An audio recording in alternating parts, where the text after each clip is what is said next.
Seeing a recently published essay, Through the Stranger of Liberty, Freedom Has Come.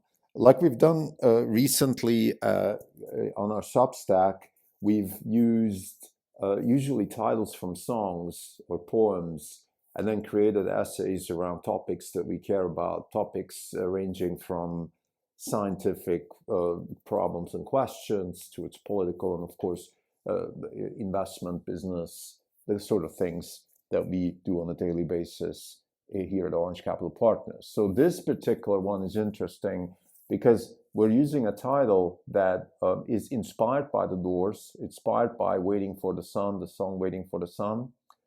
And what happened here is just an interesting anecdote. I woke up and the way I think, sorry for this tangent, but it's important. The way I think very often is actually there's two sort of areas of my day that I think I'm most productive in. One is just after I wake up, either from the night's sleep or from naps. I like that 10-15 minutes right after I slept, right after I get from unconscious to conscious. I often find interesting thoughts, and the others when I walk, particularly with my partner Zovinar. Now this one happened when I woke up, and I have this line in my head, through the stranger of liberty, freedom has come. And I'm thinking that's actually a line from Waiting for the Sun, because I'm also singing the line in my head. I'm not going to sing right now, don't be afraid, but just think of that song and then think of that line and think of Jim Morrison singing that song. Anyway, long story short, I'm thinking this is another line I could use because I'm been very occupied recently about the questions of liberty and freedom and how wokeism in particular, but many other areas of our political system are really threatening the foundations of liberty. This is not just some academic conversation that I'm having. This is I'm seriously scared. I'm thinking of the consequences for myself and my my son and my family and all of that. So anyway, long story short, I did come up with this, and I wrote an essay that just got published yesterday on Substack about this topic. And the gist of the essay is that liberty, first, we need to fight for liberty. Freedom is a little bit like, it's one of those problems that is not clearly defined. Therefore, it's not a good problem to solve. But liberty is. Liberty is the absence of oppression. That's it. The absence of oppression. And then freedom comes from there, right? So freedom is a consequence of liberty. And what we as humans, I think, should be optimizing for is liberty, not freedom, because freedom means a lot of things to a lot of people. And we don't want to go down that route. It's a good thing. It's kind of like the porn thing where I know it when I see it, but it's not clearly definable. So I would say that freedom is almost like fairness or climate change. It's something we want to work towards, but we don't exactly know what it is that we want to solve, or we don't even actually know what the problems are. So anyway, but liberty is. So this is the one big takeaway, is that liberty is something we should be trying to find better solutions for. And the second insight into this essay, I think, and also hopefully inspiration, is that we could be using artificial intelligence and game theory to design better institutions. Because, and this is my belief, I think the way we're going to get better liberty is by designing better institutions. This is an Not Even Wrong podcast. It's March 21st, 2023. This is Krim Delco for the day. The fund is up 10.9%. The market's up 70 basis points. For the year, we're up 59.4%. The market's up 3.7% for the year. We're outperforming by 55.7%. Just before I go into the discussion, the main contributor today is Tesla, and the reason Tesla is doing extremely well is that they just got upgraded by Moody's into investment grade, which adds a lot of institutional investors to the pool of potential buyers of Tesla. This is probably a bit of a cumbersome argument to make for long-term shareholders of Tesla. In other words, you might think, what, they've been waiting until today to do it investment grade. It doesn't matter. This is just pure mechanics of the market, and we're not putting too much stock into it. I mean, the stock is obviously going up, and that's a good thing.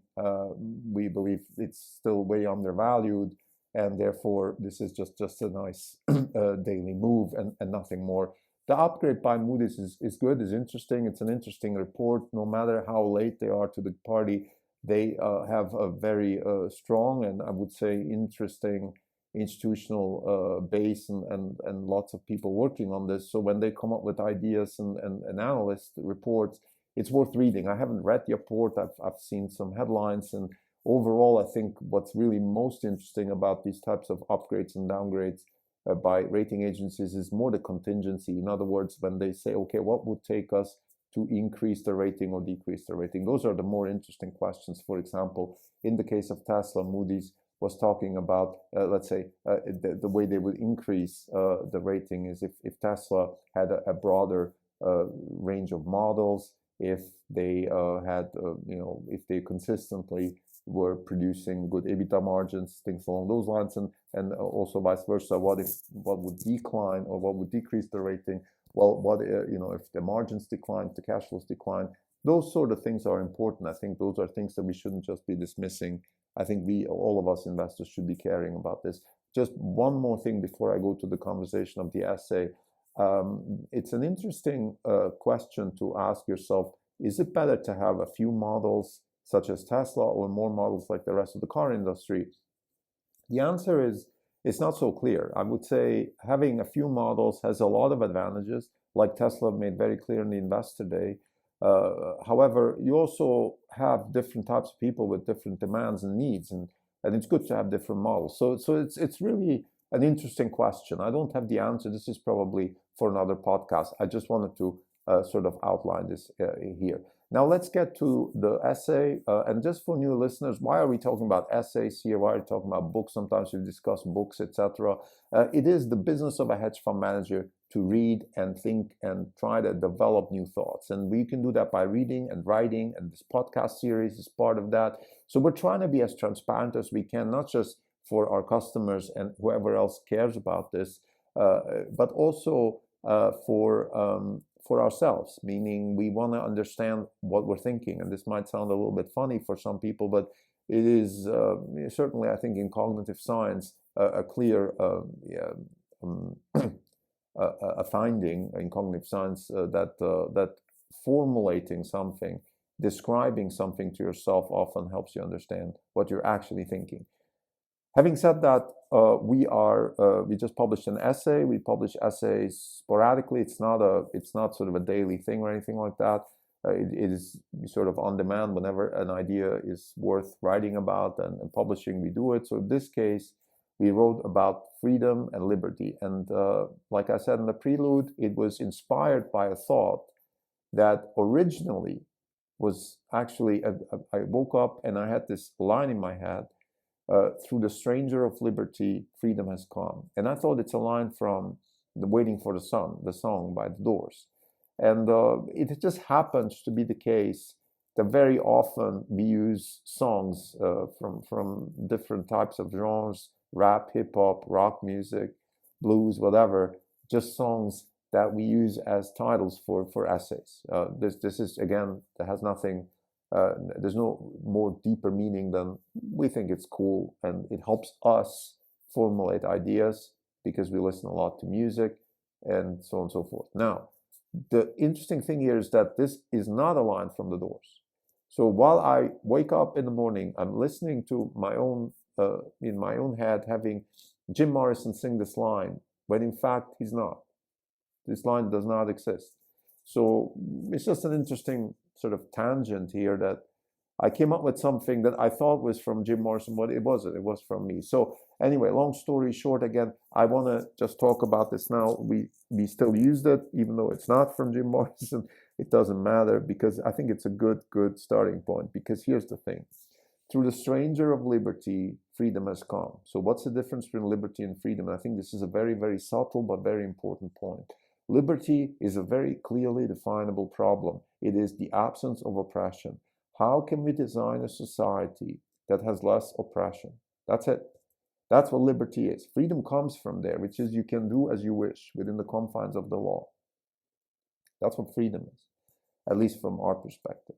But we don't want to get entangled with definitions here. We're not Wittgensteinians, we're Popperians. So we just want to find better solutions for whatever problem we're posing and replace old solutions with better solutions. That's all we want to do. And in this case, we believe we have found a way to improve liberty, which is first by understanding exactly what it is, which is the absence of oppression, and then think about where it's actually happening right now. Why are we concerned about liberty? And we talk about this in the essay. We talk about the three big industrial complexes that are threatening the foundations of liberty, as warned by President Dwight Eisenhower in his farewell speech in 1961, when he by the way, only spoke about the military-industrial complex. We have added two more industrial complexes, the public health industrial complex and the academic industrial complex. We're elaborating in the essay why these things are dangerous. They're dangerous because when it comes to the academic industrial complex, because it's undermining the very foundation of science and progress that has made our society so strong. Now, what's wrong with the academic industrial complex? Many things are wrong. I think fundamentally the problem is that we don't have competition. The last relevant research university in the United States was founded in the late 19th century, which was Stanford. And all the other big names that you might think, and I'm not even talking, forget the Northeast, the Harvards and the Yales, they were founded in 1700. But even on the West Coast, University of Washington, Berkeley, so on and so forth, University of Mizzou in St. Louis or wherever over there in Missouri, the University of Chicago, any university, it's all 100 plus years. And that's not a good thing. So we need competition. I mentioned George Orwell in the essay and the 1984 novel, which I think the genius of 1984 was not just to show us a desolate society and a really bad situation that we could end up living in, but it shows us the tools to analyze society like that. In particular, doublethink, what George Orwell calls doublethink, which is the acceptance of mutually exclusive arguments. So, for example, today in universities, there's this, I call it the woke virus. You can call it whatever you want. The problem with this particular maybe good intentioned movement is that mutually exclusive ideas are accepted. For example, on the one hand, we want to fight racism. Of course, everybody wants to fight racism, but then on the other hand, race is being used as a foundation to oppress other people. Well, that's racism. So that's just one example. We have doublethink across any institution that is, in our view, from our point of view, dangerous. It applies to the military-industrial complex. It applies to the public health industrial complex. What do we mean with the public health industrial complex? The public health industrial complex, in our opinion, is the biggest threat to our democracy because, very simply, it's wasting a lot of money and it's halting research in healthcare. Halting meaning it's making research very difficult. The public health industrial complex has shown its teeth in the recent pandemic. I think I don't need to go into details, but unelected officials have taken it upon them to undo civil liberties, waste trillions of dollars, and jeopardize millions of livelihoods under the pretext of saving lives while they were destroying lives. So this is another version of doublethink. So why am I talking about this doublethink? Because it's important for the second big argument that we're making in this essay, which is that we could be using AI and game theory to improve institutions. We're often, like here in the US, I think we have a lot of very, very interesting, fruitful thought. We're a very good democracy when it comes to we're fighting, we're aggressive, we have this anti-fragile attitude. No matter how much left or right wing we are, as long as we're fighting and as long as it's volatile, I think we're becoming more anti-fragile, which is we're becoming stronger, and that's all good. The problem is we're never really questioning our own institutions themselves. What has been written down 250 years ago in the Constitution is still sort of gospel, and that's a good thing, of course, but why don't we just think about new institutions? Why don't we come up with better ways to organize ourselves? And I think Joshua Bengio, that's the inspiration I got, and I had a whole essay, a whole podcast yesterday about this, so I'm not going to elaborate much more here. But we took this as a point in the essay to suggest more research on the front of game theory and AI, using AI models to find better solutions, sort of in the spirit of AlphaGo, that has found better ways for players to play Go than even humans could come up with. The interesting thing about our proposal is that instead of keeping the rule set fixed and just understanding how humans could behave within the rule set, how about we change the rule set too? It does increase complexity by orders and orders of magnitude, but it is certainly doable with today's compute power, maybe to come up with something interesting, particularly if you use reinforcement learning or things along those lines. The search models that, for example, DeepMind has developed for AlphaGo and AlphaFold and those projects. So I just asked that question to Demis Hassabis just a half an hour ago. He gave a presentation at GTC, and I asked that same question. Could we use AI to enhance our institutions, for example, our political institutions, but also, let's say, just in the scientific process? And this is where the idea from Joshua Bengio came. He actually is working on projects to improve the scientific process. In other words, to answer the question, what should we be working on next? And I think we can broaden this, generalize this to developing better institutions within our democracies, for example. So, having said that, what does that all mean? Let's wrap it all up. So first, I think liberty is at risk. Liberty is at risk because we have inertia in institutions that are kind of like cancer, growing and growing. And it's the the big ones that Dwight Eisenhower warned us of. One is the military-industrial complex, then the academic-industrial complex, and then there is the public health industrial complex. Just to be clear, Eisenhower only spoke about the military-industrial complex. The other two are added, and they've been growing over the last 50 years. They're all at risk. They all are threatening liberty, and liberty is what we should be fighting for. Liberty is like a piece of heirloom jewelry. It has to be safeguarded and passed on to the next generation. It's the most important human invention, but it's not running on autopilot. We have to fight for it and protect it and do all that kind of stuff. And the way we can do it is, of course, by creating better institutions. We can also, like I talk in the essay, we can use defense, which is instead of changing the institutions and sort of offensively, actively improve outcomes, we can also use defense, which is, in simple words, cut the money supply to overzealous public health officials that are wasting billions of dollars on grants, that are corrupting the scientific community. We can cut the money supply to universities. If universities don't change, then we should detach them from the money flow of corporate America. That would be a good way to force them to adapt to more realistic outcomes and not become this toxic mix of indoctrination and oppression that a lot of them are, unfortunately. The problem with universities, just as a tangent here, is that as institutions of knowledge, they are fine. They're a bit like the Catholic Church before the Renaissance.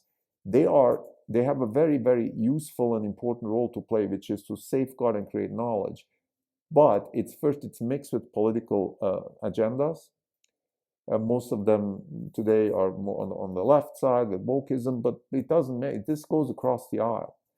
And it might as well turn the other way around. Maybe during the Bush years in the early noughties, we had this whole terrorism, paranoia, and most universities were spending money and research and all that kind of stuff on more right-wing agendas. So this goes across the aisle. Liberty has to be protected across the aisle, by the way. This is not me ranting against the left or against Biden or anything like that. I also mentioned in the essay another example of institutional inventions, which is federalism, a very good example. And I believe the most immediate path forward for us here in the U.S. to protect ourselves from the bloating federal deficit is actually state power. And state power is expressed on both sides of the aisle. Florida, DeSantis is showing his teeth against the federal indoctrination. And also California, a left-wing state, is showing their teeth, let's say, when it comes to environmental issues. So I'm absolutely for state power. More state power, more local decision-making is a better thing. I grew up in Switzerland, and I think that is the most important reason why Switzerland has very little corruption and is a very wealthy country for that reason. So to summarize, the essay, Through the Stranger of Liberty, Freedom Has Come, points out two very important things. One is we have to distinguish between liberty and freedom and fight for liberty. And the way we can do that is by, and that's the second point, designing better institutions, finding better ways to defend ourselves from overzealous bureaucrats and too much spending and all those kind of stuff. So those are the two main vectors that I'm trying to discuss in this essay. The end goal is to increase liberty, because liberty is the foundation of freedom, and freedom is necessary for wealth creation, and wealth creation creates freedom. It goes both ways. I've spoken about this many times before in this podcast. Thank you.